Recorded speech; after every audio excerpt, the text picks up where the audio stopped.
अब हल हम लोग करेंगे द्विघात समीकरण का विविध प्रश्नावली है। क्वेश्चन नंबर है 15 का। 14 तक का इसके पहले हल किए हुए हैं। 15 नंबर क्वेश्चन है विविध प्रश्नावली का द्विघात समीकरण का। 15 में है एक आयत का क्षेत्रफल 528 मीटर स्क्वायर है, उसकी लंबाई उसकी चौड़ाई के दुगने से एक अधिक है। आयत की लंबाई और चौड़ाई ज्ञात करना है। क्वेश्चन नंबर है 15। अब जो निकालना है उसी को पहले मान लेंगे। आयत की लंबाई चौड़ाई निकालना है तो उसको मान लेंगे। तो माना कि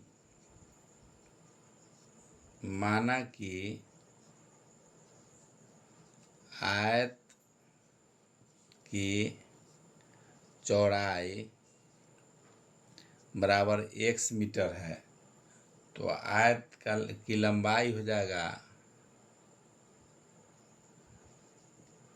आयत की लंबाई बराबर हो जाएगा 2x + 1। इसमें कह रहा है कि लंबाई चौड़ाई से प्रश्न में दिया हुआ है एक आयत का क्षेत्रफल 528 मीटर है, उसकी लंबाई उसकी चौड़ाई के दुगने से एक अधिक है। उसकी लंबाई जो है उसकी चौड़ाई के दुगने, तो चौड़ाई कितना है x मीटर माने हैं, तो उससे दुगना का मतलब 2x, 2 से गुना कर दिए, अब प्लस एक अधिक है तो लंबाई हो गया 1।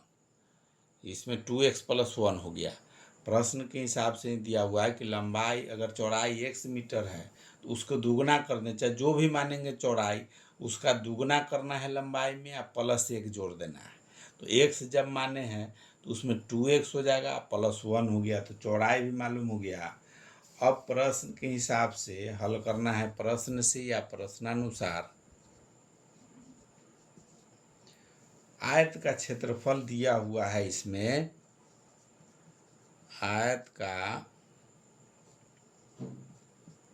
क्षेत्रफल दिया हुआ है कि 528 मीटर स्क्वायर है। मीटर स्क्वायर मालूम है, तो क्षेत्रफल बराबर हम लोग जानते हैं कि लंबाई गुने चौड़ाई होता है। तो लंबाई है 2x प्लस, लंबाई है 2x + 1 और गुने चौड़ाई हो गया इंटू में x मीटर। लंबाई गुने चौड़ाई बराबर हो गया 528 मीटर। अब लंबाई गुने चौड़ाई बराबर 528 मीटर है, इसी में x का मान निकालेंगे, उसी से दोनों का हल हो जाएगा, तो लंबाई चौड़ाई निकल जाएगा। अभी दोनों के गुना करेंगे तो ये हो जाएगा 2x स्क्वायर प्लस x बराबर 528। अब 528 को बराबर के इस तरफ ले आएंगे, सब में चिन्ह या का लगा देना है यहाँ, तो 2x square plus x minus 528 बराबर 0 हो गया। यही समीकरण निकल के आया है। इसको अब कोई विधि से हो, जैसे गुणनखंड विधि से या श्रीधराचार्य विधि से हल करना है। द्विघात समीकरण का मान मूल निकालना है। वीडियो अगर अच्छा लग रहा है तो लाइक कीजिए, सब्सक्राइब कीजिए, शेयर कीजिए। जो भी कंपटीशन का हो या एग्ज़ाम का टॉप क्लास के जो VVI क्वेश्चन होगा इस चैनल पर देखने को मिलेगा।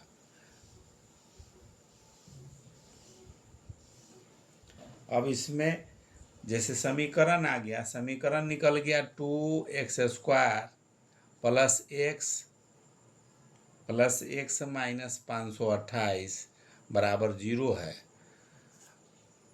अगर इसको गुणनखंड विधि से भी निकाल सकते हैं, इससे अगर निकालते हैं तो ये हो जाएगा d बराबर, चाहे इसका मान पहले लिख लेंगे, a बराबर हो जाएगा, इसका a का वैल्यू हो जाएगा 2, b का मान हो जाएगा 1, c का बराबर हो गया 528 माइनस में, तो d बराबर हो जाएगा b स्क्वायर माइनस 4ac। तो b स्क्वायर के जगह पर हो जाएगा 1 का स्क्वायर माइनस 4 गुने 1 के जगह पर 2 गुने c के जगह पर माइनस 528।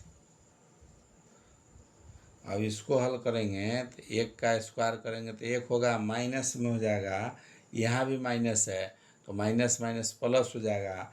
ये 528 दूना गुना करेंगे तो 1056 और 4 से गुना करेंगे तो ये हो जाएगा 4224 प्लस में दोनों जोड़ देंगे तो हो जाएगा 4225। डी का मान आ गया 4225, डी बराबर आ गया 4225। अभी मूल वास्तविक जैसे जीरो से डी जो मान है ये जीरो से बड़ा है, तो जीरो से जब बड़ा रहेगा तो मूल वास्तविक रहेगा तो इसका मूल निकल सकता है। अब इसका मूल निकाल लेना है तो फार्मूला है उस पर बैठाएंगे इसको। फार्मूला पर अगर बैठाते हैं तो मूल बराबर या एक्स बराबर लिख सकते हैं। एक्स बराबर होता है -b प्लस माइनस √d और बट्टा में 2a। तो इसको मान सबको बैठा देंगे तो -1 प्लस माइनस √4225 है और बट्टा में 2 गुने a के जगह पर मान है 2। अब इसको एक तो है 1 प्लस माइनस इसका वर्गमूल निकालेंगे तो ये हो जाएगा 65 और बट्टा में हो जाएगा 4, 2 दूनी 4। अब एक बार यहाँ 2 गो मान निकला, एक बार प्लस में है एक बार माइनस में है, एक बार प्लस में है एक बार माइनस में है, यहाँ भी माइनस है। तो अब दोनों में एक बार अगर घनात्मक लेते हैं, अगर घनात्मक रख लेते हैं तो अगर घनात्मक लेंगे तो हो जाएगा -1 प्लस 65 बट्टा में 4। तो इसको 65 में से एक जाएगा तो 64/4, तो 16 चौका 64, 16 आ गया, इसका मान निकल गया 16। दूसरा अगर ऋणात्मक लेते हैं, ऋणात्मक अगर लेंगे, ऋणात्मक लेने का मतलब है कि यहाँ जो है प्लस है उसको माइनस वाला रखेंगे तो -1 माइनस ये रूट का ये तोड़े हुए 65, तो 65 बटा में 4 बराबर हो जाएगा माइनस माइनस माइनस ही रहेगा तो 65 एक 66/4, ये काटेंगे तो 15 चौका 60, ये 2 से कटेगा तो 2 दूनी 4, 33 माइनस, तब आ गया -33/2। तो जब भी माइनस में आएगा कोई भी रिजल्ट, इसका मतलब है कि डी जो है उससे बड़ा है 0। तो डी जब बड़ा रहेगा 0, इसका मतलब उसको नहीं लेंगे, इस जो माइनस है ये नहीं ले आएगा। तो आयत की चौड़ाई जो निकला, लंबाई निकला, तो ये जो 16 आया है उसी पर आंसर होगा। ये जो माइनस वाला इसमें नहीं रख ले सकते हैं। तो एक मूल निकला, एक्स का मान निकला है 16। तो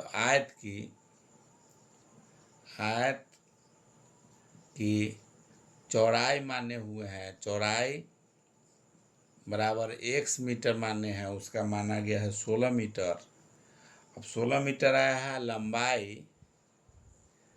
लंबाई जो है इससे दुगना, तो 2x अब +1 है तो 2 गुने x के जगह पर 16 + 1, तो 16 दूनी 32 एक 33 बराबर हो जाएगा 33 मीटर। इसका जो है चौड़ाई निकला 16 मीटर और लंबाई निकला 33 मीटर। यही आंसर हो गया। अब क्वेश्चन नंबर 15 का है। अब 16 देखेंगे। क्वेश्चन नंबर विविध प्रश्नावली का हम लोग हल कर रहे हैं। द्विघात समीकरण का विविध प्रश्नावली क्वेश्चन नंबर 16 है।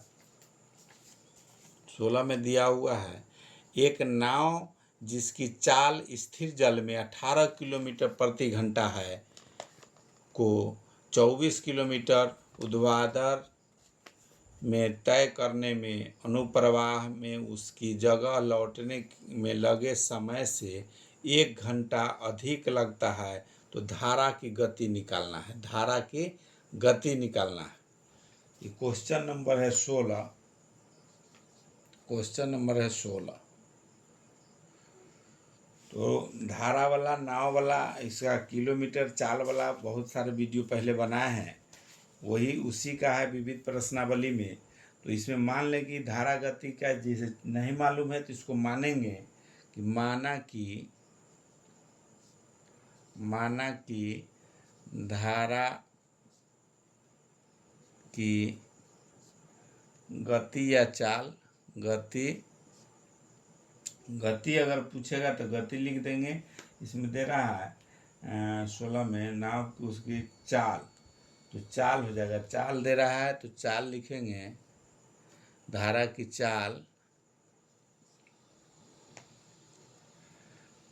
बराबर x किलोमीटर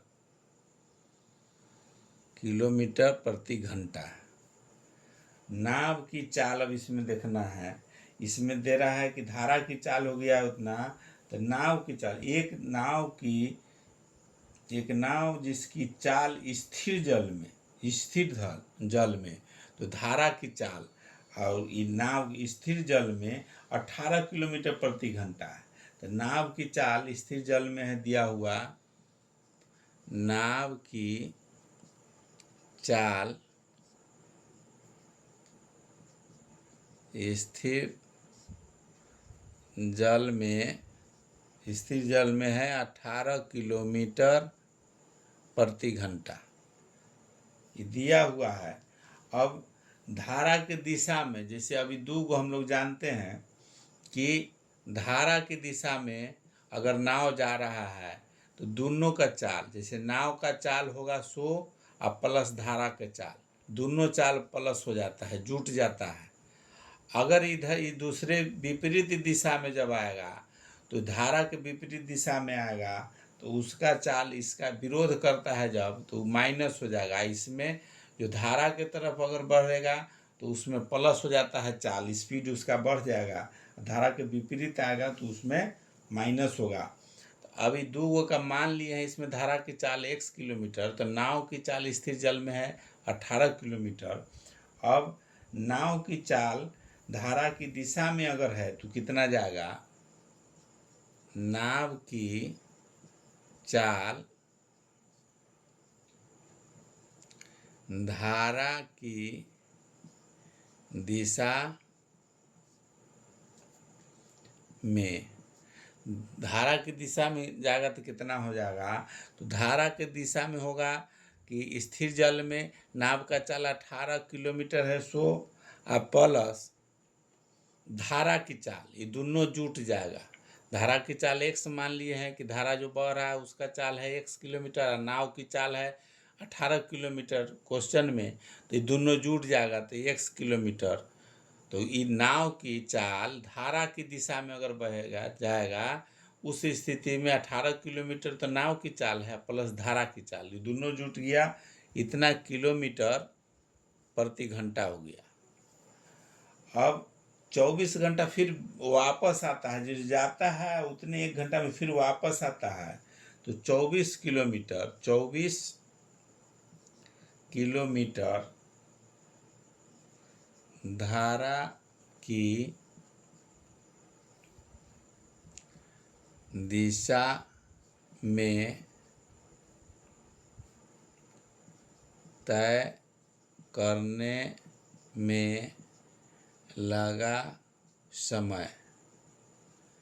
अभी चाल, इसका दिशा का धारा की चाल मालूम हो गया है, अब कितना समय लगेगा उसको देखना है। तो समय बराबर होता है दूरी बटे चाल, यहाँ लिख सकते हैं समय बराबर दूरी बटे चाल। तो दूरी तो 24 किलोमीटर जाता है और चाल हो गया 18 प्लस x प्रति घंटा के चाल से। अब एक चाल इसका निकला, अब उसका विपरीत दिशा में, धारा के दिशा में बह रहा है उसका समय बराबर दूरी बटे चाल, टोटल समय कितना घंटा है तो 24 बटे 18 प्लस x घंटा। अब उसका विपरीत दिशा में, जिस धारा के विपरीत दिशा में जाएगा तब कितना लगेगा, 24 किलोमीटर फिर अप डाउन, एक बार जाता है 24 किलोमीटर, एक बार आता है, एक बार इधर गया धारा की तरफ जा रहा है, एक बार इसका विपरीत दिशा में इधर आ रहा है, तो 24 किलोमीटर इधर भी अप डाउन में 24 किलोमीटर जाएगा, 24 किलोमीटर आएगा, तो 24 किलोमीटर धारा की विपरीत दिशा में तय करने में लगा समय हो गया, कितना लगा, तो इसमें भी हो जाएगा दूरी बटे चाल।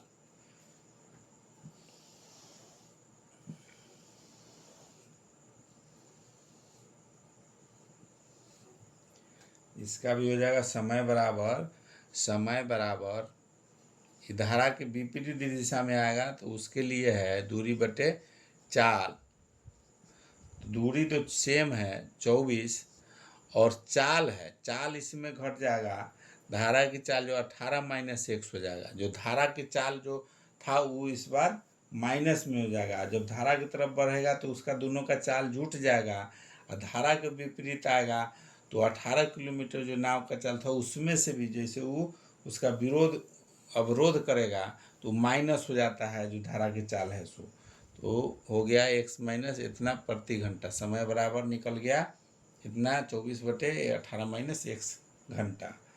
अब प्रश्न से अभी में दोनों का अंतर कर रहा है कि एक है, इसमें क्वेश्चन नंबर 16 में दे रहा है कि स्थिर जल में उद्प्रवाह में तय करने में अनुप्रवाह में उसी जगह लौटने में लगे समय से 1 घंटा अधिक लगता है। 1 घंटा पर इसको निकालना है तो 1 घंटा अधिक लगता है। धारा की गति निकालना, तो अंतर देख लेना है, 1 घंटा है हो गया। प्रश्न से 24/18 माइनस एक्स बटे 24/18 प्लस एक्स बराबर 1।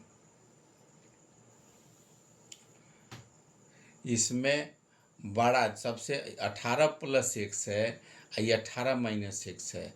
भाग जो है ये छोटा हो गया, माइनस प्लस में है, इसका मतलब इससे ये बड़ा है। जब भाजक जो यहाँ बड़ा रहेगा उसका मतलब संख्या छोटा होगा, तो छोटा वाला को बाद में वही माइनस करते हैं। यहाँ ये माइनस में है तो ये बड़ा है इसका मतलब जैसे 3/6 है और 3/9 है, 3/9 है तो 9 जो है ज़्यादा से भाग देंगे तो ये संख्या इसका छोटा होगा, भागफल है छोटा होगा।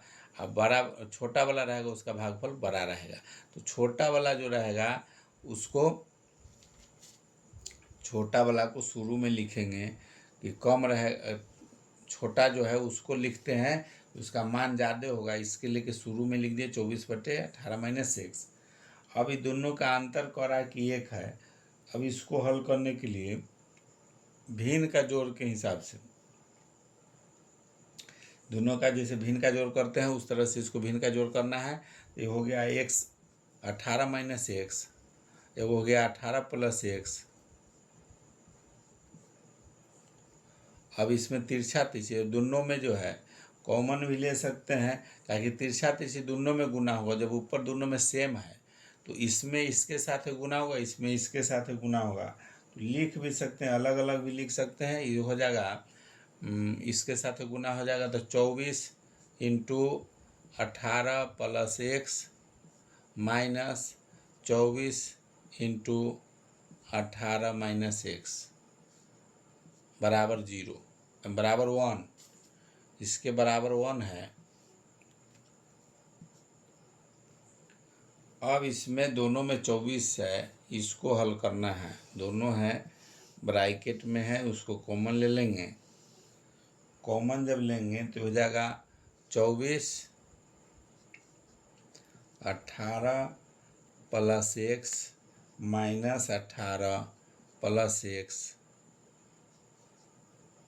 बटा में 18 x square minus x square 18 square. ये ए प्लस बी इंटू ए माइनस बी प्लस इंटू ए प्लस बी बराबर ए स्क्वायर माइनस बी स्क्वायर होगा। इसलिए इसे एक बार 18 प्लस में है, एक बार 18 के माइनस में एक्स है, तो एक हो गया ए प्लस बी या इंटू ए माइनस बी बराबर हो जाएगा ए स्क्वायर माइनस बी स्क्वायर। तो वही हो गया बटा में 18 माइनस एक्स स्क्वायर। ऊपर वाला में इसमें माइनस में था 18 माइनस एक्स, तो माइनस माइनस जब इसका माइनस हटाए यहाँ से तो यहाँ प्लस हो गया एक्स, 18 प्लस एक्स। अभी दोनों में कॉमन हो गया 24, ये बराबर में 1 है।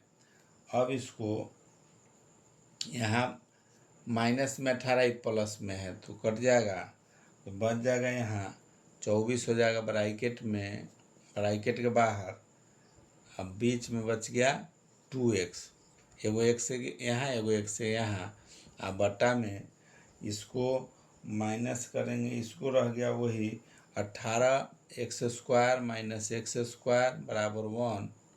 अब तिरछा तिरछी गुना करेंगे, तिरछा तिरछी गुना करेंगे तो ये हो जाएगा, इसके साथ है गुना करेंगे तो ये 2x है, तो इसको गुना कर देंगे तो इसका हो जाएगा 24 दूना 48x, ये हो गया 48x बटा में 18 स्क्वायर माइनस एक्स स्क्वायर।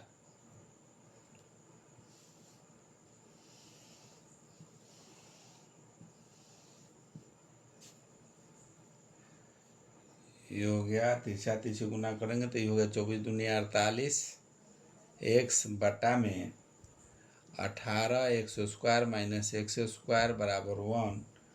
अब इसको गुना करेंगे इधर, ये हो गया 48, इसमें कुछ नहीं है, इसका मतलब बटा में 1 है, तिरछा तिरछी गुना करेंगे तो ये 48x बराबर हो जाएगा 18।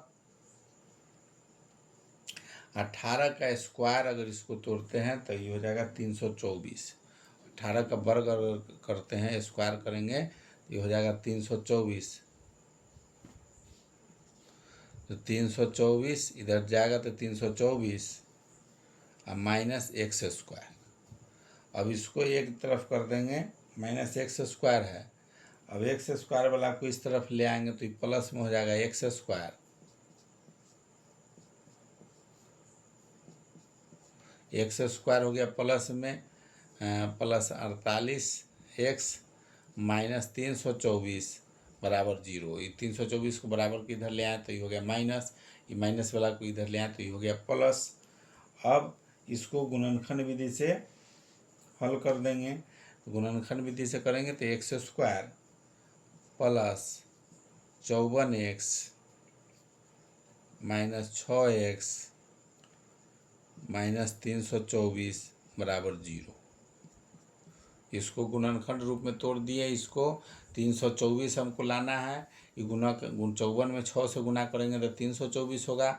ये दोनों के घटाएंगे, यहाँ माइनस है तो घटाएंगे, 54 में से 6 जाएगा तो 48x बचेगा।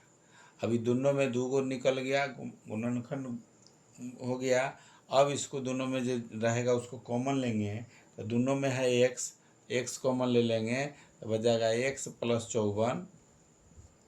अब माइनस 6 इसमें कॉमन लेंगे, एक्स्ट्रा है एक्स के बाद 6 तो उसको कॉमन ले लिए, क्योंकि यहाँ एक्स है ब्रैकेट के अंदर में, तो यहाँ बच गया एक्स है, माइनस है यहाँ तो यहाँ प्लस ले लेंगे 54। 6 में 54 से गुना करेंगे फिर 324 हो जाएगा। अब दोनों जगह कॉमन ले लिए, बीच में दोनों समीकरण सही है क्योंकि ब्रैकेट में दोनों जगह सेम है, एक्स प्लस 54, यहाँ भी एक्स प्लस 54 है।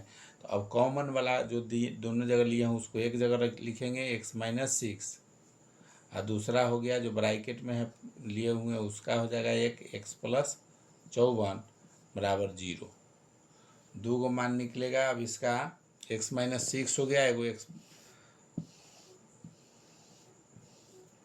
एक्स माइनस 6 हो गया, एगो एक्स प्लस 54 हो गया। एक्स माइनस 6, यदि एक्स माइनस 6 बराबर 0 तो एक्स बराबर हो जाएगा 6। दूसरा है एक्स प्लस 54 बराबर 0, एक्स बराबर हो जाएगा माइनस 54। 2 को मान निकला है तो चाल संभव नहीं है, एक्स का मान चाल धारा की चाल माने हुए हैं, माइनस में संभव नहीं है, संभव नहीं है माइनस में चाल जो है, चाल ऋणात्मक नहीं होगा, इसलिए इसको नहीं लेंगे।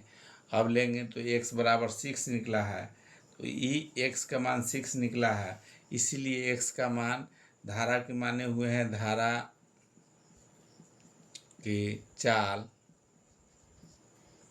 बराबर x है बराबर 6 किलोमीटर प्रति घंटा। यही आंसर हो गया। वीडियो अगर अच्छा लग रहा है तो लाइक कीजिए, सब्सक्राइब कीजिए, शेयर कीजिए।